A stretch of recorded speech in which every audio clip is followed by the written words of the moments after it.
to see this.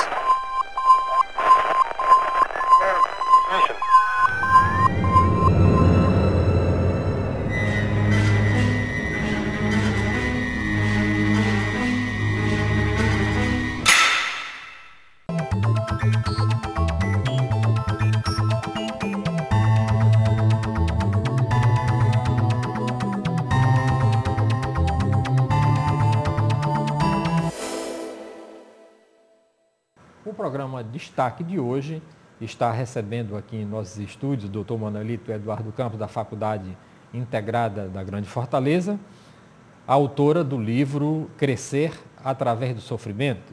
Este livro foi lançado nesta sexta-feira através da Companhia dos Livros e foi na livraria Cultura. E a autora é a professora Zilma Gugel Cavalcante. A professora Zilma está lançando esse livro aqui para o mercado, Crescer através do Sofrimento, aquisição da resiliência. Depois a senhora vai explicar para mim e para o telespectador o que é resiliência e do coping, né, no estresse do luto na velhice. Professora, como foi... Geralmente o escritor, quando ele vai escrever um livro assim, ele tem aquela luz, né? Parafraseando o poeta, né, de onde é que vem, né, esta luz, né, que sobre as luminosas cai em criptas misteriosas, como estatalice de uma gruta. Então, como foi que a senhora, e para escrever esse livro, Crescer através do Sofrimento, depois a senhora vai explicar isso aí, como foi que a senhora pensou em começar a escrever esse livro e por quê? Bem, eu comecei a pensar em escrever esse livro depois que eu passei por momentos de grande sofrimento, né? Em 2003, nós sofremos um desastre, né?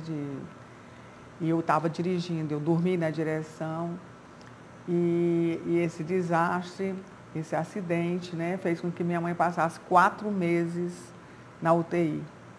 Eu sofri muito, né? Ela na UTI, eu também sofri bastante. E depois de 3 anos, né, desse acidente, a minha mãe começa com o processo de Alzheimer. Então, um novo grande sofrimento, né? E ela, em 2006, 22 de dezembro de 2006, ela falece. E no dia 26 de dezembro, o Mourão é internado, gravemente doente, no hospital. Quer dizer, foram anos de grande sofrimento. E eu busquei a força para superar, para me adaptar a esse sofrimento, que era um sofrimento que eu não podia jogar fora, era um sofrimento que tinha que ser vivido e tinha que ser, vamos dizer, vivenciado, né? Eu me apeguei à fé, né? E foi quando eu tive a ideia de fazer a faculdade de psicologia. Ao fazer a faculdade de psicologia, quando eu saía de casa, né, era como se fosse um oxigênio para a minha alma, né? E ao voltar, eu tinha mais amor, tinha mais paciência, né? Porque eu tinha alimentado a minha alma. Então, um dos meus trabalhos na faculdade de psicologia foi sobre o estresse, né? E sobre a resiliência. Então, eu analisando a minha situação, vi que eu tinha passado por um momento de grande sofrimento, tinha tido resiliência, né? E que tinha usado realmente uma estratégia de coping, que foi adquirir novos conhecimentos, né? Para o leigo, professor, o que seria resiliência? A resiliência é uma capacidade humana universal. Todos nós somos resilientes. Agora, essa resiliência ela é variável de indivíduo para indivíduo, né?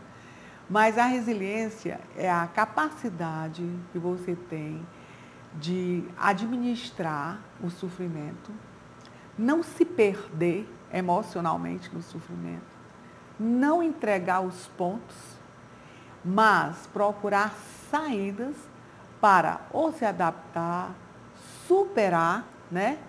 Ou então que também crescer através do sofrimento. Então, neste livro aí, eu dou vários exemplos de pessoas que passaram por extremos sofrimentos e que souberam, vamos dizer assim, com sabedoria, administrar e ainda crescer com este sofrimento. Por exemplo, uma das coisas que a gente pode se perguntar na hora do sofrimento é o que eu posso aprender, o que eu posso desenvolver, quais são as qualidades que eu tenho que desenvolver para melhor administrar esse sofrimento, né? Mas tem outras pessoas porque a resiliência, ela é um processo, né, de desenvolvimento, de evolução do ser, e que pode começar perfeitamente dentro de uma família resiliente, através do exemplo. O exemplo de um pai, de uma mãe, de uma família que não entrega os pontos diante do sofrimento. Então a criança vai vendo o exemplo e vai aprendendo a ser resiliente, né? Então, crianças que são super protegidas pelos pais, que os pais não deixam sofrer, nem deixam, vamos dizer assim, administrar as pequenas dificuldades, está causando um enorme mal a essa criança, porque a vida, o sofrimento é intrínseco à existência. Todos nós sofremos de alguma forma. Todos nós sofremos, todos nós passamos por momentos de sofrimentos. Uns maiores, outros menores, né? Mas, então, o pai ajuda muito, a mãe ajuda muito quando estimula o filho a dizer, não, vá, você é capaz, você resolve, você tem capacidade, vá lá que eu estou aqui. Quer dizer, ele não deixa só, vá lá, eu estou aqui. Então, o que o pai e a mãe faz? Ela cultiva na criança a confiança em si mesmo. Então, essa confiança em si mesmo ajuda perfeitamente a pessoa no momento de sofrimento. Eu me lembro nesse momento do Viktor Frankl, né, que era psiquiatra, médico psiquiatra na época da Segunda Guerra Mundial e a perseguição dos nazistas. Ele era judeu. E ele foi preso e foi para um campo de concentração. Ele era casado, estava em lua de mel com a esposa, né? E são separados. E na primeira noite que ele passa no campo de concentração, ele vê a cerca elétrica, né? E que muitas pessoas desesperadas se jogavam, que era um suicídio, né? E ele fecha as mãos assim, quase numa prece, e ele diz, eu nunca irei para o frio.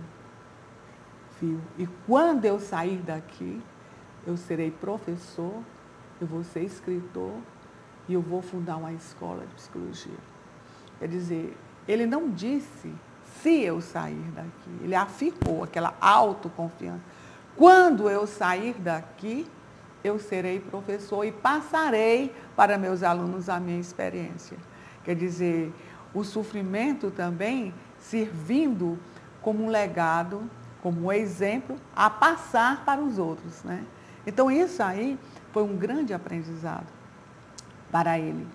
E o que ele pôde desenvolver no campo de concentração foram inúmeras qualidades, ele administrar, porque um campo de concentração, você imagina, é o maior dos maiores sofrimentos, né? A gente imagina que o campo de concentração é aquele chão bem arrumado, aquela cama, aqueles nada, eram tábuas em cima de terra solta. E é por isso que tinha tantas doenças nos campos de concentração, né? Professora, e o fundo do poço, quando o ser humano chega nesse fundo do poço, então a partir daí ele não passa mais, a partir daí ele vai se recuperar, as pessoas, e pode esperar que vão melhorar quando você atinge o fundo do poço? Às vezes você atinge esse fundo do poço e você emerge, né? Está entendendo? Mas precisa ter, vamos dizer assim, uma força interior, né? De onde é que vem essa força interior? Essa força interior vem muitas vezes da fé, né?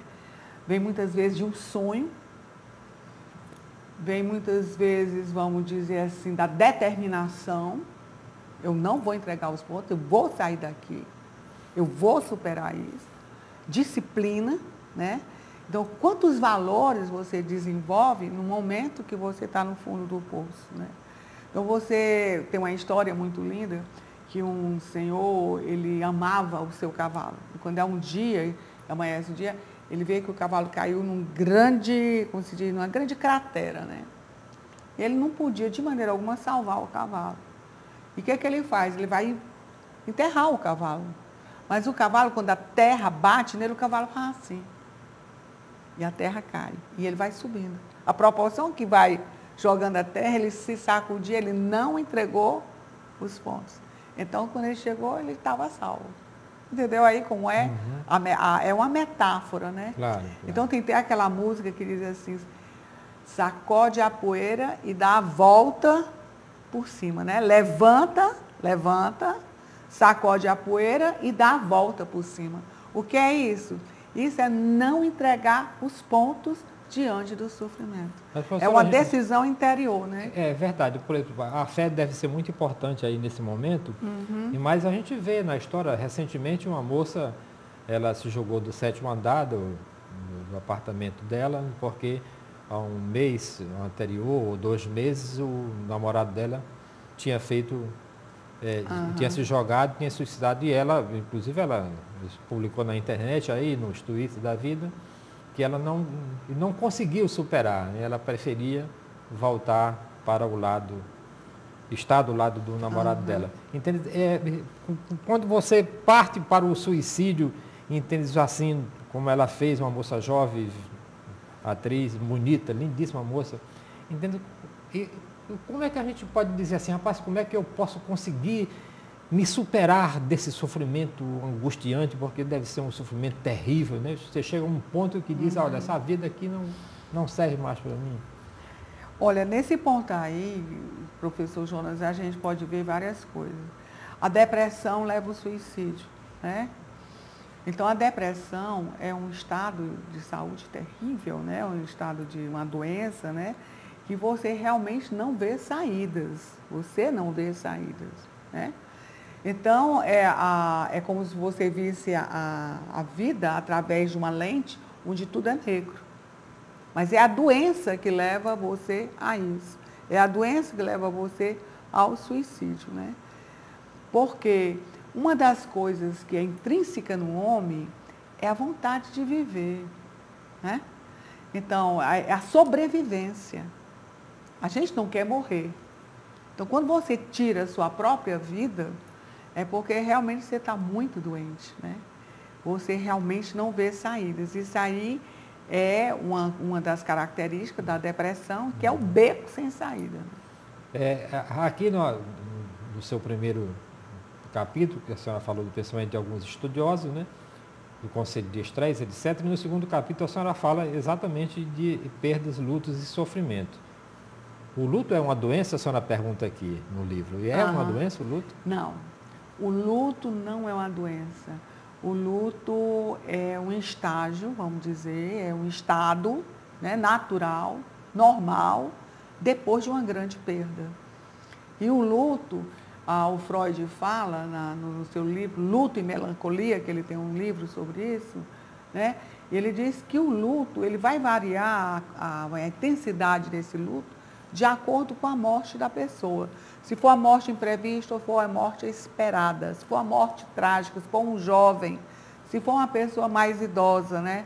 Então, quer dizer, quantas vezes você papai morreu, mas já tinha tanto e tantos anos. Quer dizer, é uma coisa que você se consola, né? Agora, você perder um filho aos 18 anos, você perder um filho com 25 anos, é diferente esse luto. E principalmente se ele morre através de uma tragédia, de um acidente, né? Então, quer dizer, o luto é um processo, né? Ele tem suas etapas, né? O luto tem suas etapas, porque, vamos dizer assim, todos os rituais que a sociedade construiu, que a religião construiu para o processo, vamos dizer, de enterrar o morto, né? Então, são rituais que ajudam o processo, vamos dizer, natural do luto, né? Você vê que tem a vigília, né? Você faz a vigília do morto, você depois tem o enterro, depois do enterro tem a missa de 7º dia, depois tem a missa de 30º dia, né? E depois, um ano, aí vai... um ano, a missa de 1 ano. Então, quer dizer, o luto, em geral, ele dura 2 anos. A pessoa fica com fastio de viver, realmente. A pessoa só quer falar do falecido, né?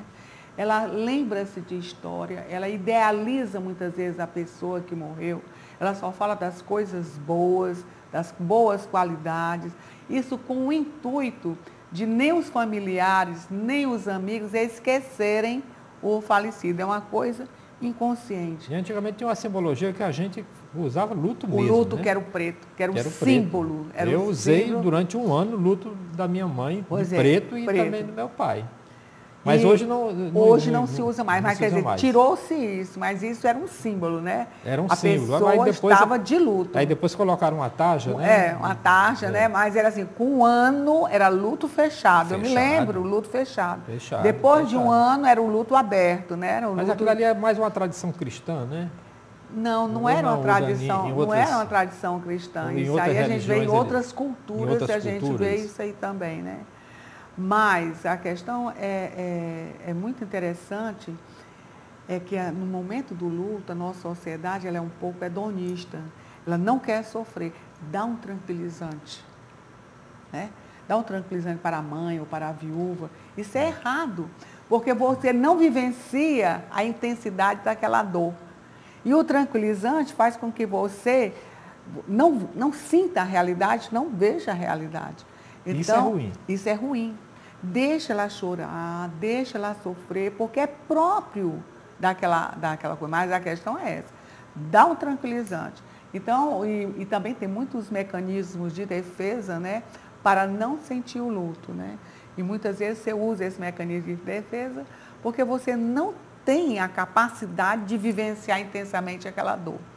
Então, tem pessoas que, por exemplo, tem pessoas que tiram todos os retratos do falecido, né? Guarda, esconde, dá logo as roupas e tudo, porque não quer um vestígio para lembrar. Muda-se de casa. E antigamente tinha um costume que não existe mais, que as pessoas tiravam fotografia do morto. Do morto no caixão. E dos familiares, isso não existe mais, né? Isso hoje não existe mais. Aqui no terceiro capítulo, a senhora continua falando de dor, sofrimento e relicência, né? Alargando os conceitos.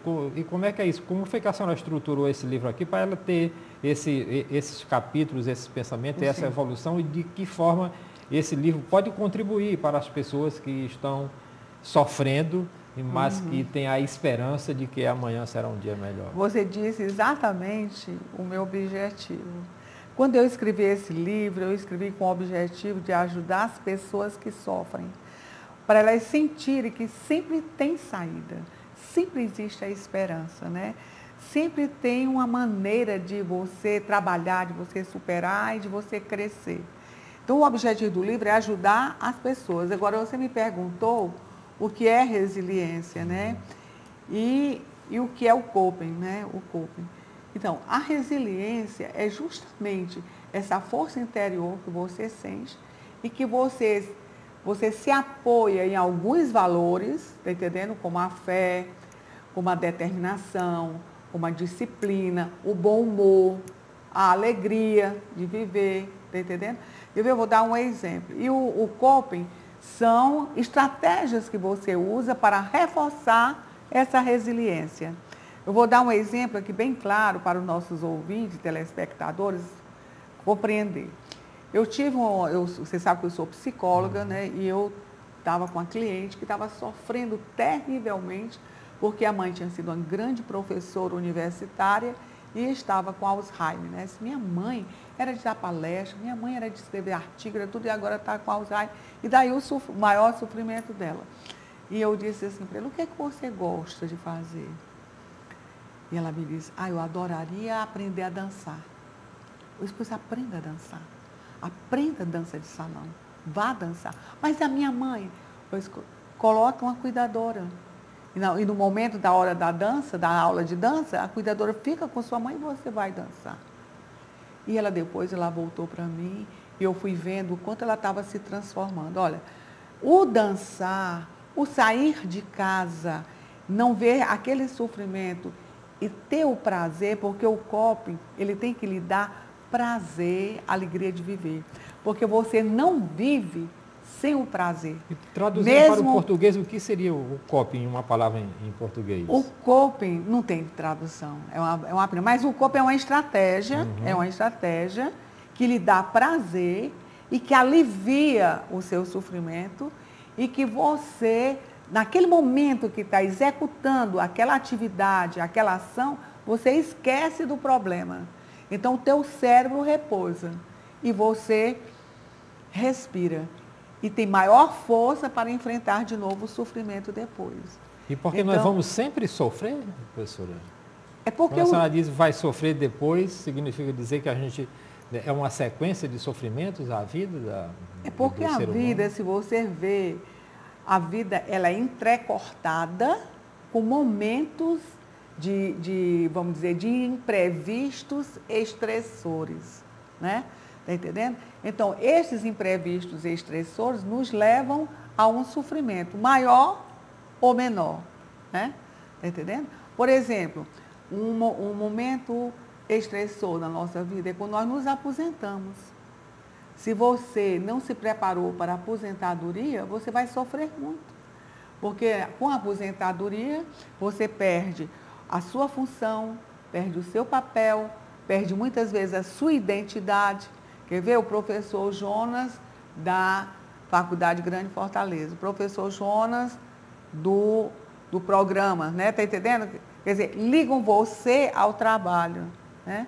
Então, é uma identidade social. Por exemplo, eu me ligo muito à Universidade Sem Fronteiras. Então, a Zilma da Universidade Sem Fronteiras.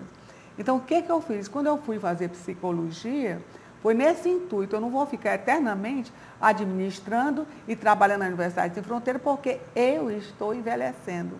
Então, vou fazer psicologia porque eu adoro ajudar as pessoas e é um trabalho mais suave, que eu posso permanecer nesse trabalho durante muito tempo da minha vida. E nesse trabalho eu tenho papel, eu tenho função, eu tenho um objetivo que dá o maior sentido à minha vida. Está entendendo aí? Quer dizer, ao fazer psicologia, eu fiz uma estratégia de coping, para na hora da minha aposentadoria, o sofrimento não ser maior. Porque quando eu perdi a direção da Universidade Sem Fronteira, a administração e tudo, eu estava nesse outro espaço social, sendo psicóloga, tendo um papel, tendo uma função e ajudando as pessoas sendo útil. E a escritora Zilma Gugel Cavalcante também é para sempre, né? Estou criando um outro papel para mim. Outro papel. E eu tenho uma frase que eu digo que a gente não, vamos dizer assim, a gente não aceita viver apenas os papéis que a vida nos dá.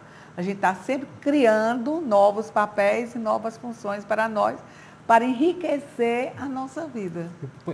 Eu vou dar um exemplo, por exemplo, eu não construo muros mais na minha vida, eu abro janelas. Isso, certo? Professor E Joana. no restante da minha vida, nos 50 anos restantes de minha vida, né, que eu pretendo viver pelo menos mais 50 anos, eu vou plantar árvores. Plantar árvores. Então, eu vou ser conhecido, quando eu me aposentar, aquele que plantava árvores. O ano todo, sem parar. Eu não posso ver uma árvore que eu quero plantar. Mas eu quero que coisa linda. Então, eu estou criando esse coping, e para quando eu me aposentar da televisão e da universidade, eu poder dizer assim, olha, aquele homem é o homem que constrói, abre janelas e planta árvores.